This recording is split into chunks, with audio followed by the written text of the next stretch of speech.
Hey, this is Peter Burke.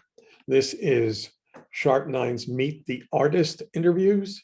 And just hang on, I'll be back in a second.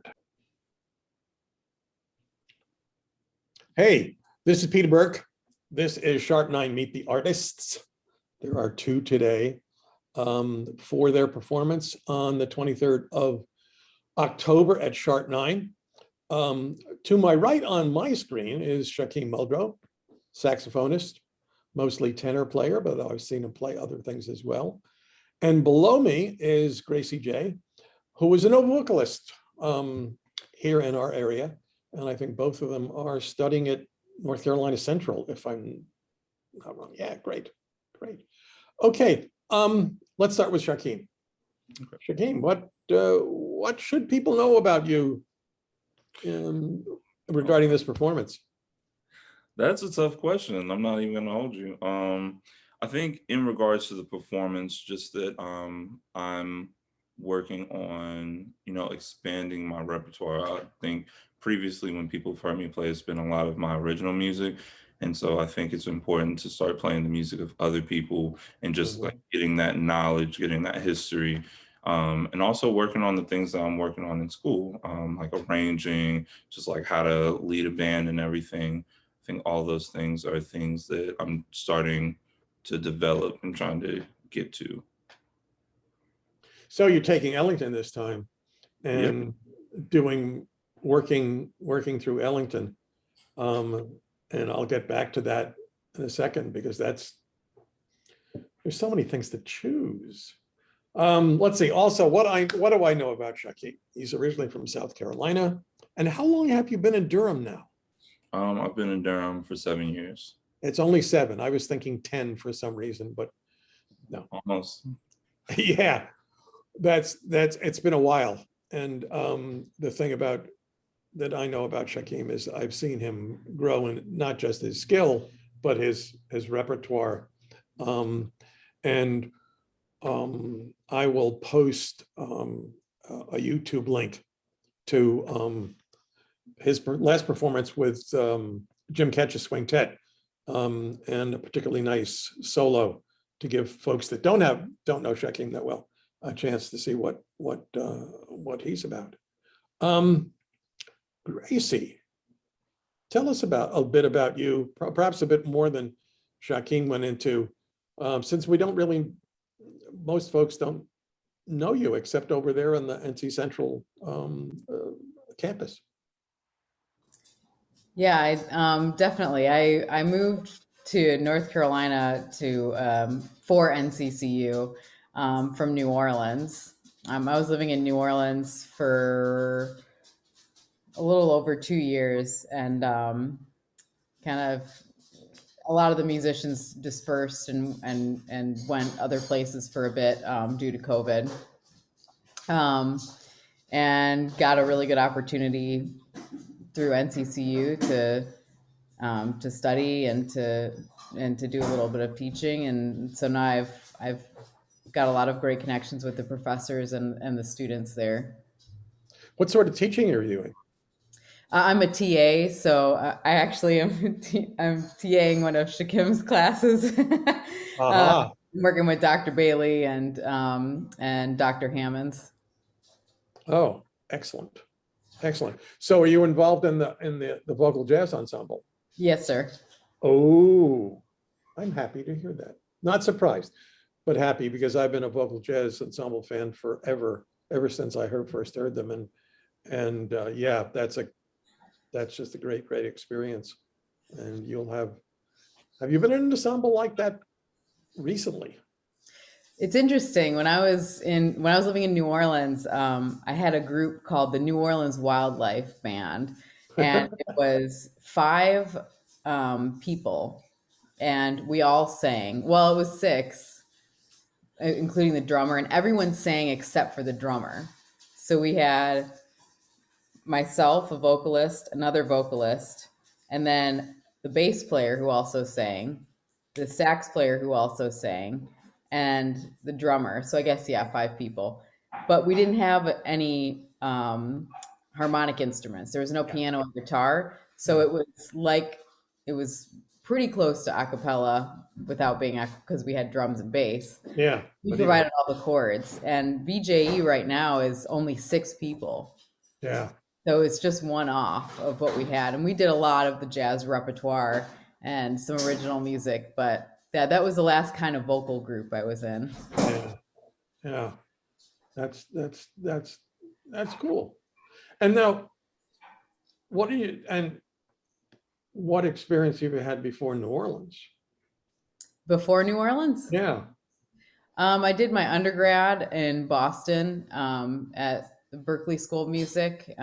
That's kind of where I started playing in a lot of bands, and certainly started singing a lot more of the jazz repertoire. From there, I kind of bounced around a few different places.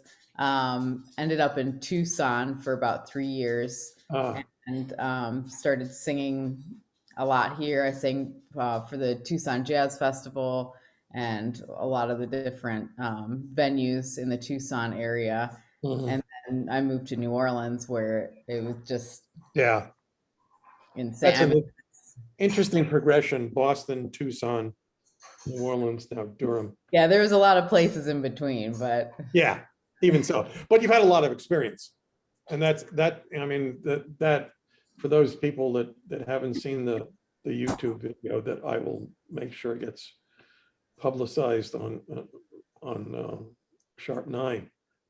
Yeah, that shows. I mean, and it was a nice experience to see that.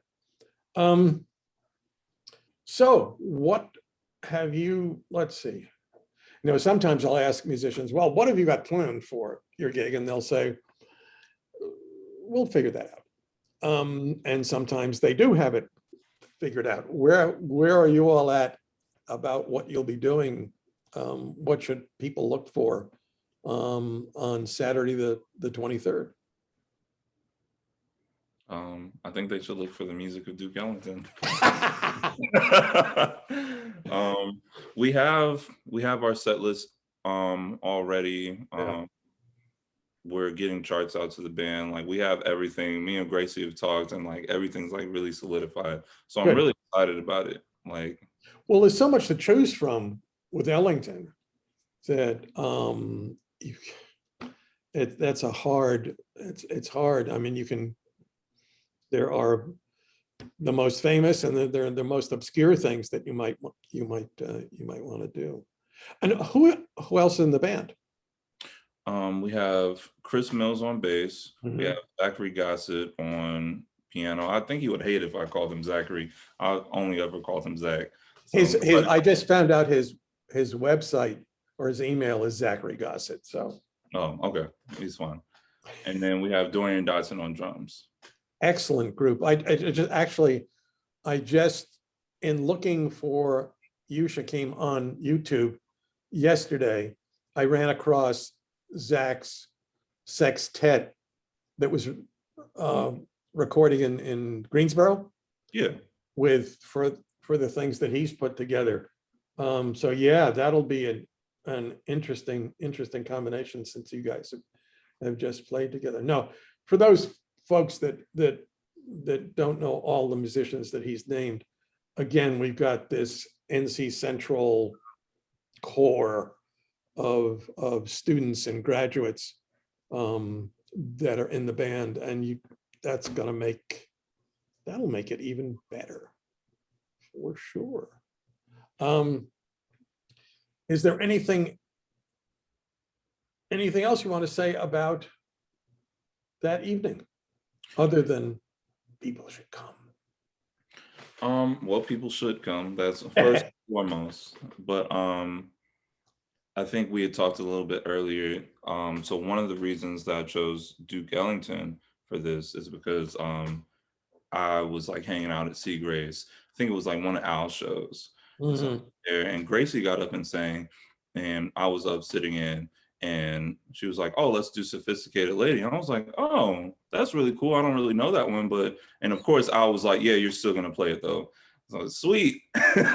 So, and just like hearing her sing that, I was like, man, I really want to play with this person. Like, I want to set something up so that we can like play together, And since it was a Sophisticated Lady, I was like, well, what other like amazing Duke Ellington songs are there? And so I emailed her and I was like, hey, what Duke songs do you like? And she emailed me a list, and now I have a list of like instrumental songs. And so it's just like, I'm really excited, not only to like play in public again and play for Yeah. all people, but also just to like play with Gracie. Like Gracie's pretty solid. So He is. forward to it. He is. And that, so Sophisticated Lady is your favorite Ellington tune, Gracie? That's a tough question. It's definitely one of my favorite ballads. Yeah. Ellington wrote. Yeah, I can't. The music of Duke Ellington is one of the reasons that I am focused. My main focus at NCCU is composition and arranging, Mhm. big band, and that's because of Ellington. I mean, And is that something new for you, getting into the big band composing and arranging? yeah, it's fairly new. Yeah. I mean, that would it makes sense, complementing skills you've got already. Yeah, that would just mold you more completely. Yeah. So this will be now, the last time you played Sophisticated Lady at Seagrace, Shaquim didn't really know it. He says, so that means there should be another version where Shaquim knows it on the 23rd. It's a possibility. There's Yeah, I thought it might be. Yes. Yeah. Oh, that's yes, and a possibility. Hey, yeah, I mean, how can you miss with Ellington tunes? Unless you play them really badly, which I know you're not going to do.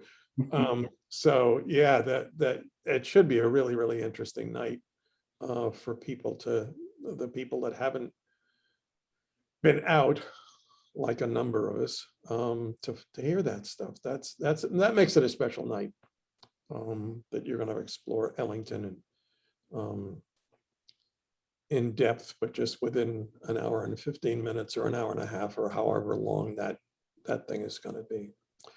Well, listen, thanks for your time. Thanks also for those people who don't know. It took us a little bit of fiddling around with successful and unsuccessful fiddling with Zoom. But what I'll do is I will make sure that we get some YouTube clips to go out as well, especially with YouTube being a new combination for people to listen to. Thank you again for your time. I'm going to stop the recording right now, and let me see if there's anything else we need to chat about. So thank you very much. And folks, come out on the 23rd. You're going to hear some interesting stuff.